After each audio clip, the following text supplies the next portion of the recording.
E aí pessoal, tudo bom? Tô aqui pra gente conversar um pouquinho, nosso segundo vídeo, e hoje eu vou ter um convidado extremamente especial, uma pessoa que marcou minha vida. O nome dele é Danny Lima.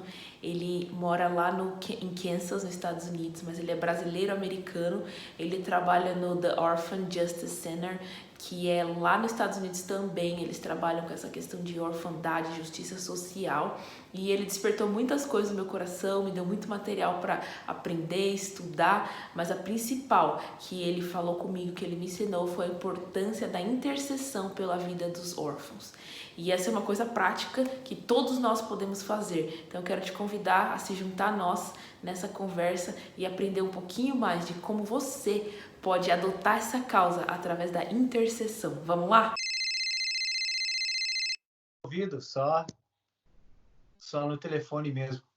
Mas tá Ah, bom. tá. Se você pudesse compartilhar um pouquinho da importância da intercessão na vida dos órfãos e como a gente pode fazer isso na prática, seria muito legal. Eu creio que assim, Deus criou na gente uma capacidade de ter compaixão. Mesmo sendo salvo ou não, todos nós refletimos a imagem de Deus, ser humano, né? Então, todo mundo, com Cristo, sem Cristo, nós temos uma capacidade de compaixão. Daí entra a corrupção da compaixão. Existe uma justiça falsa no mundo. E essa justiça é essa, que nós, como ser humano, podemos salvar o nosso irmão, que nós temos a capacidade de resgatar, que nós temos a capacidade de alimentar, de dar um abrigo, e que isso vai ser a salvação para o meu irmão, irmã, irmãozinho, né? Então, essa é a justiça falsa. Por quê? Se eu entregar um alimento para alguém que está com fome, mas não entregar Jesus, quantos alimentos a gente dá para aquela pessoa, daí eles morrem e vão para o inferno de barriga cheia? Não adianta. Então, a gente tem que investir na eternidade das pessoas, entendendo que nós, como seres humanos, sem Jesus, nós não temos capacidade de salvar. Só o sangue do Cordeiro salva. Nós temos capacidade de ter compaixão, mas não de salvar.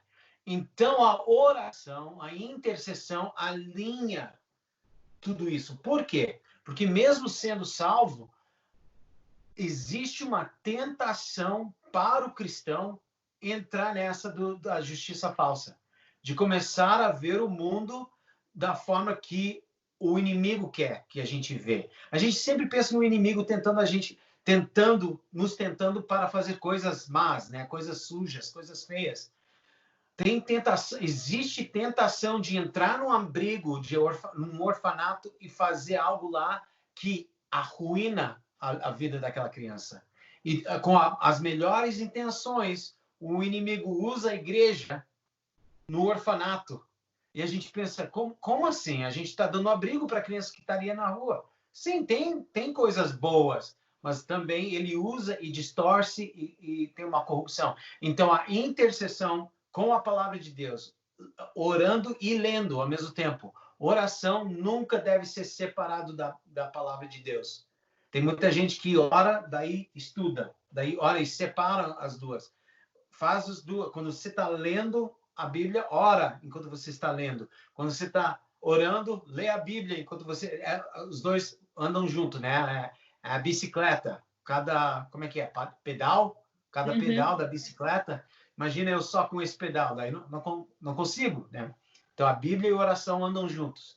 Então, intercessão alinha nosso espírito, nossa alma, nossas ações, a atividade do dia a dia da gente. E é daquele lugar que o Senhor entrega para a gente as ordens, os planos, né? Senhor, eu quero ajudar aquele órfão. Ele fala, não, me busca mais. Mas elas estão passando necessidade. Sim, eu sei. Mas ele está em controle de tudo. E a gente não sabe. Talvez ele está enviando outro. Talvez ele está... A gente não sabe. Tem muitas vezes que tu quer fazer uma coisa que tu pensa que é a coisa boa e o Senhor fala, não, espera. passa mais tempo comigo agora. Faz sentido? Então, a gente nos alinha. Imagina um soldado dizendo para o general, olha, eu vou entrar na batalha assim, assim, tal. Não é assim. Ele tem que receber as ordens, né? Então, é assim que é nesse lugar, a comunicação, oração e intercessão é a comunicação do céu. Quando a gente entra em intercessão, intercessão é uma forma de oração onde nós oramos para Deus, pedimos para Deus aquilo que Ele coloca no coração da gente. Então, quer dizer, Ele diz primeiro, Ele que inicia a intercessão. Ele fala, ora pelos órfãos na tua cidade, ora pela aquela família que que mora na esquina aí da tua rua. Ora por... E a gente não ouve, a gente sente. Eu preciso orar. Eu estou sentindo que eu preciso orar. Mas iniciou com ele. Iniciou lá no céu. Daí, através de obediência, a gente ora. Daí começa a transformar a atmosfera. Na minha vida, na vida daquela pessoa. Mas mais na minha vida do que dela. Muitas vezes, ele fala assim, ele diz... como é que é? Eu sei mais inglês do que em português, mas a colheita... Não, a seara está branca e os trabalhadores são poucos. Então, ora e pede o quê? Pede que o Senhor me dê capacidade de trabalhar mais? Não. Pede para quê? Fala com o dono da seara que ele envia trabalhadores. Mas naquela oração, eu começo a orar, e o Senhor fala, ok, estou te enviando. Daí é daquele lugar que ele transforma o nosso coração, não só nosso coração, tudo que nós somos, ele começa a transformar naquele lugar de oração. Sim. Então, essa é uma resposta bem longa para essa pergunta, mas é um assunto bem profundo, né? Por que interceder? Muito poderoso, muito poderoso. E agora, para encerrar aqui, você poderia só compartilhar alguns versículos bíblicos que dão em base para a gente interceder pelos órfãos? Sim, sim. Começando com o Pai Nosso. A gente começa por aí. Por quê? Porque o conceito é esse. Como gentios, nós éramos órfãos. Nós éramos um povo sem nome. Nós éramos um povo sem povo, né? Sem pai. Então, o Pai Nosso, quando a gente começa, Pai Nosso, é uma declaração que Jesus está expressando para nós. Assim é como você se apresenta ao Deus Criador, Juiz, né? O majestoso, todo-poderoso, né? A gente pensa em presidentes e reis aqui no mundo. Eu não chego com né? Assim, como é que tá, cara? Né? Eles são poder. Eu nunca falei com um presidente ou um rei, né? E Jesus diz para os discípulos assim: esse Deus, Jeová, acima de todos, é assim que você se apresenta. Pai, Abba, Pai Nosso. Eu acho que se alguém ainda não começou essa jornada, eu desafio qualquer pessoa que está me ouvindo agora, passa 3 meses só nessa oração, todos os dias. Estudando, meditando, deixa ela entrar. Medita. Então, uma que me pega muito o coração é Isaías, capítulo 1. Né? Eu tenho um resumo aqui, começando no versículo 11 até 17, e mais 26 e 27, mas está resumido até umas partezinhas, diz assim, Deus falando, não me tragam mais ofertas vãs, já são um peso para mim, estou cansado de suportá-las. Parem de fazer o mal, aprendam a fazer o bem, busquem a justiça, repreendam o opressor, garantam o direito dos órfãos, defendam a causa das viúvas. Depois disso, você será chamada cidade da justiça. Depois disso, quando a gente morou no Brasil, em 2016 para 2017, com a família toda, a gente ficou 1 ano lá. E a maioria da conversa, seja com cristãos ou com o meu motorista de Uber, no ônibus, né, em tudo que é lugar, quando você para conversar com qualquer pessoa, como é que está o Brasil? Tem umas 5 a 10 pontos que todo mundo já tem para dizer. Uma delas, que é lá no top 3, né, é a questão da justiça, que a criminalidade, os presos estão soltos, não, os criminais estão soltos e nós que não somos criminais estamos presos. A gente conhece, né, esse papo. Uhum. Olha aí que Deus diz. Ele diz, depois disso, depois de garantir o direito dos órfãos, depois de defender as viúvas, depois de aprender a fazer o bem, depois disso, a tua cidade será chamada a cidade da justiça, cidade fiel. Então, essa oração aí, quando a gente ora esse texto, eu acho que nos alinha. Por quê? Porque eu vou dar um exemplo.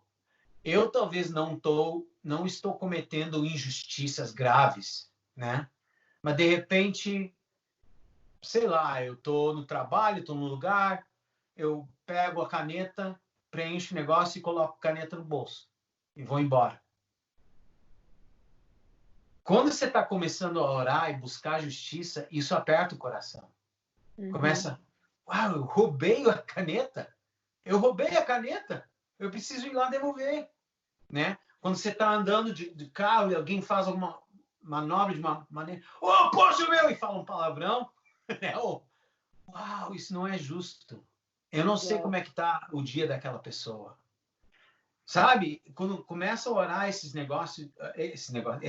textos de justiça, começa a alinhar nosso coração nas coisas pequenas. E se somos fiéis nas coisas pequenas, ele entrega maior.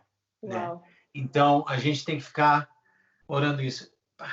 Isaías 1 é ótimo. Tiago 1:27, claro que é um texto, né, do nosso movimento, né, a religião pura e sem mácula para com o nosso Deus e Pai é esta: visitar os órfãos e as viúvas nas suas aflições e guardar-se incontaminado do mundo. São as duas coisas. Para mim, a trajetória bíblica é essa. Malaquias 4:6. Precisamos de uma geração convertendo o coração para o outro, né? Se não acontecer, Deus envia uma maldição na nossa terra. Salmo 68:5, que Deus coloca o solitário dentro de família, não dentro de orfanato. E não somos nós que colocamos o solitário dentro de família. É Deus. E Tiago 1:27.